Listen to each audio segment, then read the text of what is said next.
Hello good morning students. आज हम class 10 में आपके बायोलॉजी में जो है वृषण का कार्य और शुक्राणुओं की संरचना के बारे में पढ़ेंगे, यानी शुक्राणु की संरचना किस प्रकार होती है। क्योंकि इसके पहले आप लोगों ने नर जनन तंत्र और मादा जनन तंत्र पढ़ा है, जिसमें आपको नर जनन तंत्र का मुख्य सहायक अंग वृषण पढ़ाया गया है।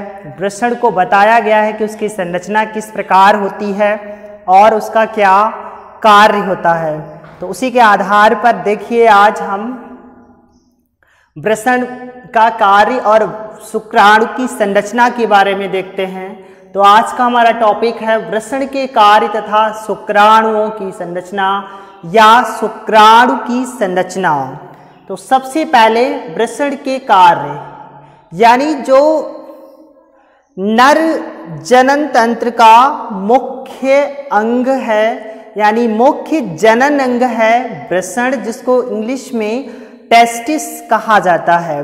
टेस्टिस का क्या वर्क होता है, जैसा कि आप लोगों ने वृषण की संरचना भी पढ़ा था कि वृषण की संरचना किस प्रकार होती है, जिसमें आपको बताया था कि वृषण एक जोड़ी होते हैं, यानी नर मनुष्यों में वृषण की संख्या 2 जोड़ी में 1 जोड़ी होती है। और ये जो है उदर गुहा के बाहर, यानी मनुष्य के शरीर के बाहर स्थित होते हैं और वृषण कोशों में स्थित होते हैं, जिनमें जो है वृषण कोशों में शुक्रजनन नलिकाएं होती हैं, जो कि शुक्रजनन नलिकाएं शुक्राणुओं यानी कि नर युग्मकों का निर्माण करती हैं। तो देखिए वही है वृषण कि वृषण में शुक्राणु तथा नर हार्मोन का निर्माण होता है। यानी जो वृषण है मनुष्य में मुख्य सहाय यानी मुख्य जनन अंग नर मनुष्य में, उस वृषण में यानी इस अंग में जो है शुक्राणुओं का निर्माण होता है। यानी इस अंग का कार्य है शुक्राणुओं का निर्माण करना या नर युग्मकों का निर्माण करना, क्योंकि नर युग्मक ही शुक्राणु होते हैं। तो शुक्राणुओं का निर्माण करते हैं वृषण। और इसके अतिरिक्त नर हार्मोन, कौन से नर हार्मोन? टेस्टोस्टेरॉन का निर्माण करते हैं। यानी वृषण का कार्य है शुक्राणुओं का निर्माण करना तथा नर हार्मोन टेस्टोस्टेरॉन हार्मोन का निर्माण करना। क्योंकि जो नर हार्मोन है टेस्टोस्टेरॉन, इस हार्मोन के उत्पत्ति के कारण ही नर में नर के जैसे लक्षणों का विकास होता है।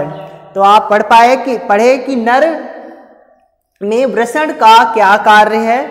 इसके बाद आज का दूसरा टॉपिक है, यानी टॉपिक हमारे छोटे हैं परंतु परीक्षा की दृष्टि से महत्वपूर्ण है और पाठ्यक्रम में भी दिए गए हैं, इसलिए हमें करना है।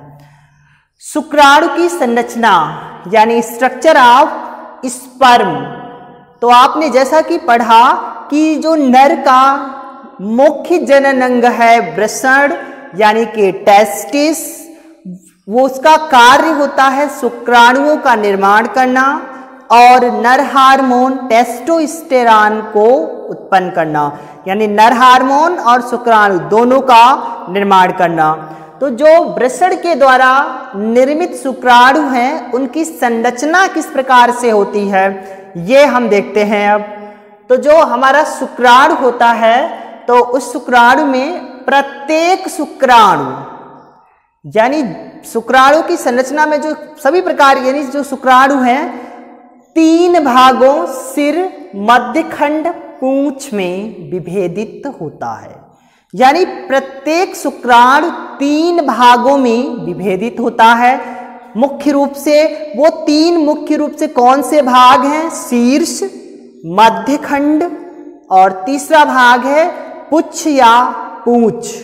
यानी शुक्राणु का जो शारीरिक ढांचा होता है, संरचना होती है, वो मुख्य रूप से 3 भागों में बटी होती है, 3 भागों में विभाजित होती है, जिसमें पहला भाग है शीर्ष या सिर, दूसरा है मध्यखंड और तीसरा है पूंछ या पुच्छ।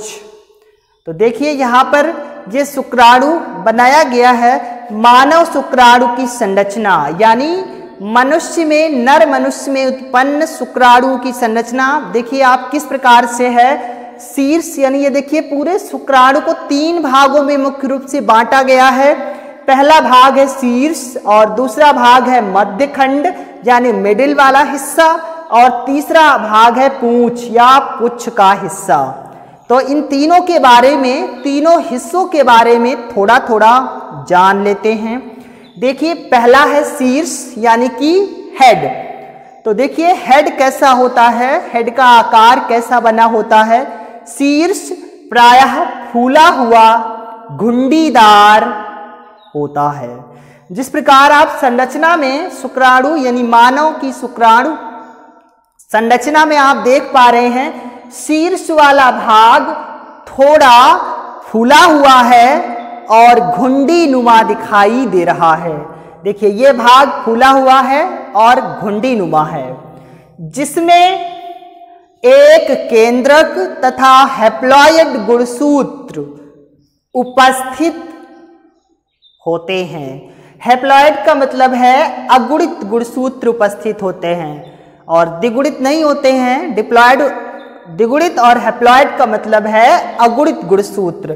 तो यानी कि जो ये मनुष्य का शुक्राणु का शीर्ष वाला भाग है, ये भाग प्रायः फूला हुआ घुंडी नुमा जैसी संरचना में बना होता है और इस भाग में एक स्पष्ट केंद्रक स्थित होता है। क्या स्थित होता है? केंद्रक, न्यूक्लियस स्थित होता है। इसके अतिरिक्त इसमें गुणसूत्र उपस्थित होते हैं जो कि कैसे होते हैं? अगुणित गुणसूत्र उपस्थित होते हैं। और इसमें एक संरचना आप देख पा रहे हैं, लिखा है एक्रोसोम। जो गुणसूत्र में यानी जो शुक्राणु में शीर्ष के ऊपर भाग में एक संरचना बनी हुई है एक्रोसोम।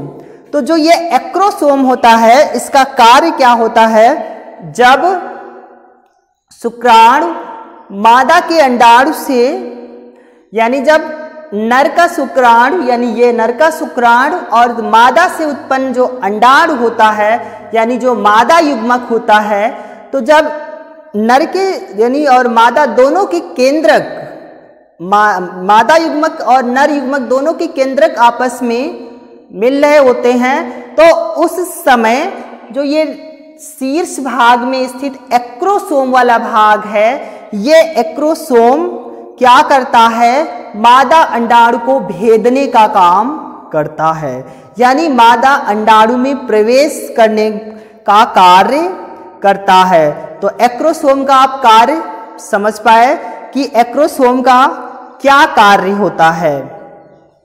यानी ये मादा अंडाणु की जो बाह्य भित्ति होती है, बाह्य जो आवरण होता है, उस आवरण को भेदने का कार्य करता है। तो आप पूरे शीर्ष को समझ पाए। एक बार फिर से देख लेते हैं शीर्ष को कि जो शुक्राणु का शीर्ष वाला भाग है, हेड या सिर का भाग है, वो प्रायः फूला हुआ घुंडीदार होता है, जिसमें एक केंद्रक तथा हैप्लॉयड गुणसूत्र उपस्थित होते हैं। तो देखिए इस शुक्राणु में, मानव शुक्राणु संरचना में, ये फूला हुआ भाग घुंडी जैसी संरचना के रूप में व्यवस्थित है और इसमें एक स्पष्ट केंद्रक यानी न्यूक्लियस उपस्थित है। इसके अतिरिक्त इसमें अगुणित गुणसूत्र उपस्थित होते हैं और जैसे कि देख पा रहे हैं चित्र में एक संरचना बनी है ऊपर, एक्रोसोम। ये एक्रोसोम जो है, ये संरचना टोपी नुमा संरचना होती है जो कि मादा अंडाणु की बाहरी भित्ति को भेदने का कार्य करती है। क्योंकि जब नर शुक्राणु और मादा अंडाणु आपस में मिलते हैं तो संयुग्मन यानी संयुग्मन की क्रिया करते हैं, जिससे क्या होता है? युग्मनज बनता है। तो ये शुक्राणु जो होता है वो चल होता है। तो ये यानी शुक्राणु चल करके मादा अंडाणु के पास पहुंचता है और मादा अंडाणु की बाहरी भित्ति को भेद करके प्रवेश करता है। तो एक्रोसोम बाह्य भित्ति को भेदने का कार्य करता है। इसके बाद दूसरा भाग देखिए, मध्यखंड यानी मिडिल पीस, बीच का हिस्सा, जो कि आप इसमें ये देख पा रहे हैं शुक्राणु में ये बीच का हिस्सा है जो कि अलग ही संरचना के रूप में दिखाई दे रहा है। मध्यखंड जो कैसा बना है, शुक्राणु शीर्ष के पीछे का, यानी शुक्राणु के शीर्ष के पीछे का पतला, किसके पीछे का, शुक्राणु के शीर्ष के, यानी शुक्राणु के शीर्ष के पीछे का, यहां पर के लिख लो, शुक्राणु के शीर्ष के पीछे का पतला दंडनुमा भाग होता है। तो देखिए ये शीर्ष वाला हिस्सा है और इसके पीछे का ये पतला दंडनुमा संरचना है जो कि मध्य भाग है, जिसमें माइटोकॉन्ड्रिया उपस्थित होते हैं जो चलने के लिए ऊर्जा प्रदान करते हैं।